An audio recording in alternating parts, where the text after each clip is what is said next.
Orion, c'est le nom du premier jeu vidéo africain Made in Cameroun et vous allez voir qu'il remporte un franc succès sur tout le continent. Un sujet de notre correspondant local, Daniel Adé. Devant sa console de jeu, William Essomé a un défi à relever. Celui d'aider le prince Zama, chassé du pouvoir par son beau-frère le jour même de son couronnement, à retrouver son trône. Une mission jonchée d'obstacles inspirée des réalités des royaumes africains que ce jeune gamer et infographe camerounais trouve excitant. Pour la première vue, ça a l'air d'un jeu assez simple au niveau graphique et tout, mais il y a beaucoup de culture africaine à l'intérieur qu'on ne retrouve pas dans quasiment tous les autres jeux que tu peux trouver dans le monde.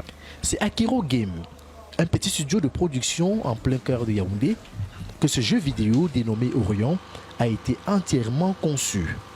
25 dessinateurs et programmeurs ont travaillé sur le projet avec un seul objectif, concevoir un jeu dans lequel les Africains s'identifient.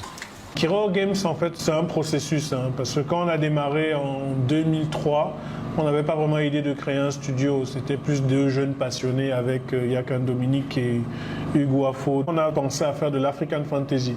C'est-à-dire, que se passerait-il si on imaginait un monde basé sur des éléments africains, mais qui aurait eu 100 000 ans, 200 000 ans, peut-être même tout un autre Big Bang, orienté sur des mythologies et des cosmogonies africaines.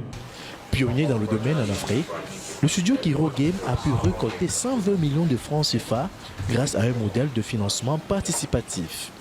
Quelques années après son lancement, le jeu Orion a rencontré un franc succès à l'international car il a été téléchargé plus de 100 000 fois dans le monde entier. Sur le marché camerounais, on est probablement moins connu qu'à l'international. On ne voulait pas sortir un jeu smartphone parce que on voulait être pris au sérieux dans l'industrie du jeu vidéo internationalement tout de suite avec ce premier projet. Mais internationalement, on est la référence du jeu vidéo en Afrique. Grâce au succès fulgurant du jeu Orion, la société Akiro Game ne compte pas s'arrêter là. Elle envisage une réadaptation de ce jeu en BD. Orion, c'est une saga qui va se continuer sur jeux vidéo. L'histoire est assez riche et dense, mais on s'est justement rendu compte qu'il y a une demande du public africain qui n'est pas forcément gros gamer pour finir le jeu, qui est quand même pour des dormeurs, comme on dit au pays. Donc on s'est donc dit qu'on va sortir l'histoire en bande dessinée. Le studio Akiro Game, fort de son expérience, travaille sur son prochain jeu vidéo dénommé Le Responsable, un jeu qui met en exergue les réalités du monde professionnel en Afrique. Des hommes et des femmes